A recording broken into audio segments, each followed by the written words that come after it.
महाकारुणिक भगवान गौतम बुद्ध जी के चरणों में कोटि कोटि नमन करती हूँ।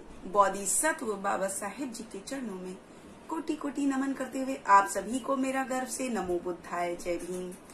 साथियों, हम बात कर रहे हैं बुद्ध और उनके धम्म की। तो आज का जो हमारा विषय है वो तीसरे खंड के चौथे भाग की बात करेंगे आज हम। इससे पहले हमने देखा था तीसरा भाग कि धम्म क्या है, और आज हम करेंगे चौथे भाग की बात कि अधम्म क्या है। आज से शुरू करते हैं। और अब इसका जो पहला अध्याय है वो है परा प्राकृतिक में विश्वास अधम्म है, यानी कि अलौकिक या दैवीय शक्ति या चमत्कार जो विश्वास करता है वो अधम्म है। कि जब कोई घटना घटती है तो मनुष्य जानना चाहता है कि ये घटना कैसे घटी या इसका कारण क्या है जो ये घटना घटी। कभी कभी ऐसा होता है कि जो घटना घटी है और उसका फल यानी कि कारण और उसका फल इतने समीप, इतने निकट होते हैं कि समझ में आ जाता है कि घटना इस कारण से घटी है। लेकिन कभी कभी ऐसा होता है कि घटना और उसके फल में इतना अंतर होता है, यानी कि उसके कारण में इतना अंतर होता है कि वो ऊपरी तौर से ये पता ही नहीं चल पाता कि इसका जो है कारण क्या है। तो फिर प्रश्न उठता है कि आखिर ये घटना घटी कैसे। तो इसका जो परा प्राकृतिक में जो विश्वास करते हैं उनका एक सरल सा और सिंपल सा उत्तर होता है कि इसका कारण जो है परा प्राकृतिक है। मतलब इसका जो कारण है वो परा प्राकृतिक है, जिसको कह सकते हैं कि चमत्कारी और दैवीय शक्ति मान सकते हैं कि दैवीय शक्ति या चमत्कार की वजह से ये घटना घटी, जिसको प्रातिहार्य भी कहा जाता है, यानी कि चमत्कार कहा जाता है और दैवीय या अलौकिक भी कहा जाता है। तो ये आमतौर पे कहते हैं कि ये घटना जो है परा प्राकृतिक के वजह से घटी है। लेकिन बुद्ध से पूर्व में जो दार्शनिक रहे, जो फिलोसफर रहे, उन्होंने कहा कि एक उनमें थे पकुत-कचान। उनका मानना था कि जब कोई घटना घटती है तो ये जरूरी नहीं कि हर घटना का जो है कारण हो। तो वो क्या कहते हैं कि कुछ घटनाएं ऐसी भी घटती हैं जिनका कोई कारण नहीं होता और वो घटना स्वतंत्र रूप से घटती हैं, ऐसा उनका मानना था। लेकिन दूसरे जो दार्शनिक रहे वो मक्किल गोसाल कहते हैं कि नहीं, जो भी घटना घटती है उसका कारण होना चाहिए, लेकिन वो मनुष्य की शक्तियों से बाहर। वो कहते हैं कि किसी प्रकृति में उसका, किसी प्रकृति में, किसी आवश्यकता में या किसी समय में उस घटना का कारण को खोजना चाहिए। वो मनुष्य को इस चीज से बाहर रखते हैं। लेकिन तथागत बुद्ध जो है वो इन पहले जो पूर्व में जो दार्शनिकों ने जो मत दिए थे उनका वो खंडन करते हैं, उनके सिद्धांत का वो खंडन करते हैं। और वो कहते हैं कि जब कोई घटना घटती है तो न केवल उसका कारण होता है, बल्कि जो मनुष्य है, मनुष्य के मानवीय कार्य या प्राकृतिक नियम का परिणाम है। जो घटना घटी है वो मनुष्य के मानवीय कार्य या प्राकृतिक नियम का परिणाम होते हैं। कारण तो होता ही है, लेकिन उसका जो घटना का जो कारण है वो मनुष्य के मानवीय कार्य या प्राकृतिक नियम है, वो ऐसा मानते हैं।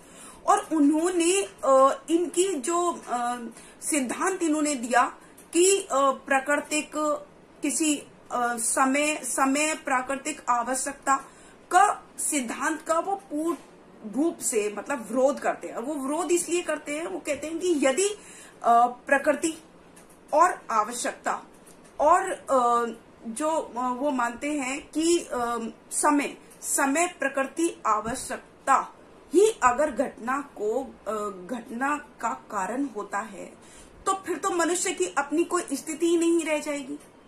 वो ऐसा कहते हैं। और वो आगे कहते हैं, तथागत बुद्ध आगे कहते हैं कि यदि जो है कार्य और समय और आवश्यकता या इनमें अगर यही घटना का कारण होता है अगर इन्हीं को ही घटना का कारण मान लिया जाए तो फिर तो ऐसा समझो कि मनुष्य जो है समय का, किसी प्रकृति का, आवश्यकता, संयोग का, भाग्य का, इनके हाथ की ही कठपुतली बनकर रह जाएगा।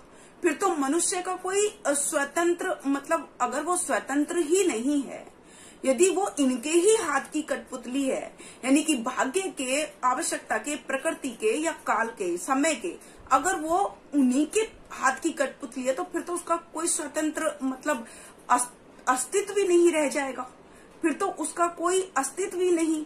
और यदि वो पराप्राकृतिक में विश्वास करता है, यदि वो अंधविश्वास में है, यदि वो चमत्कारी चीजों में विश्वास करता है, यदि वो दैवीय शक्तियों में विश्वास करता है, तो फिर तो मनुष्य की बुद्धि का कोई प्रयोजन ही नहीं रह जाएगा। ये तथागत बुद्ध कहते हैं।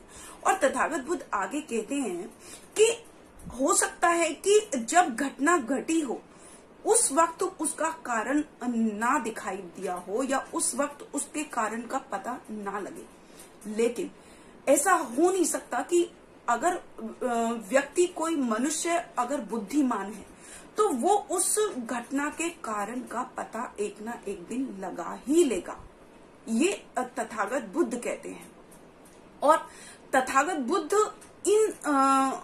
इस चीज का खंडन करने के लिए तथागत बुद्ध ने 3 उद्देश्य बताए हैं। पहला सिद्धांत या पहला जो बुद्ध ने जो उद्देश्य दिया वो ये दिया कि मनुष्य को विवेकपूर्ण मार्ग पर ले जाना, क्योंकि उन्होंने पराप्राकृतिक का खंडन किया और उन्होंने 3 उद्देश्य बताए थे। दूसरा जो उद्देश्य उन्होंने बताया वो ये बताया कि मनुष्य को सत्य की खोज में ले जाने के लिए स्वतंत्र करना उनका उद्देश्य था। और तीसरा जो तथागत बुद्ध का उद्देश्य था वो ये था कि जो मिथ्या विश्वास है, यानी कि जो अंधविश्वास है, उसकी जड़ को काट देना, क्योंकि इसी के परिणाम स्वरूप जो खोजी हुई जो प्रवृत्तियां हैं उनकी हत्या हो जाती है, इसी अंधविश्वास के कारण। क्योंकि लोग जो है अंधविश्वास में इतने पड़ जाते हैं कि वो सत्य को सत्य ही नहीं मानते। और ये बुद्ध के जो 3 उद्देश्य हैं और यही पराप्राकृतिक का खंडन करते हैं, यही 3 उद्देश्य। क्योंकि अगर मनुष्य विवेकपूर्ण मार्ग पर चलेगा, यदि वो सत्य की खोज करने के लिए स्वतंत्र होगा और यदि वो मिथ्या जो विश्वास है यानी कि अंधविश्वास की जड़ को ही काट देगा, तो वो खोजी हुई प्रवृत्तियों को बचा पाएगा, तो ही वो सही कारण को जान पाएगा।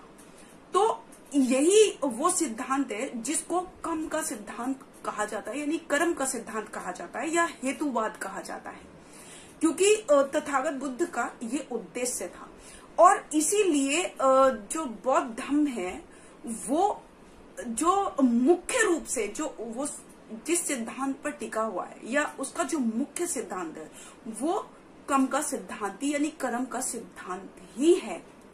और इसी कर्म के सिद्धांत को हेतुवाद भी कहा जाता है। दूसरा कि ये बुद्धि की शिक्षा देता है, यही बुद्धिवाद की शिक्षा देता है। अगर ये मतलब बुद्ध का धम्म अगर उसमें अगर बुद्धिवाद नहीं तो फिर तो वो कोई धम्म ही नहीं। इसीलिए तथागत बुद्ध का जो धम्म है वो सत्य पर आधारित है, वो कर्म के सिद्धांत पर आधारित है और यही कर्म का जो सिद्धांत है वही बुद्धिवाद की ओर मनुष्य को लेकर जाता है, वही सत्य की ओर मनुष्य को लेकर जाता है।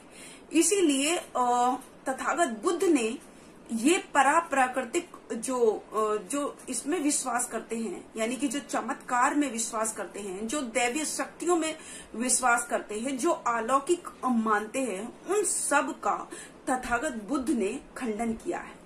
उन्होंने यही कहा है कि हर घटना के पीछे उसका कारण होता है और उसका जिम्मेदार जो है मनुष्य ही होता है।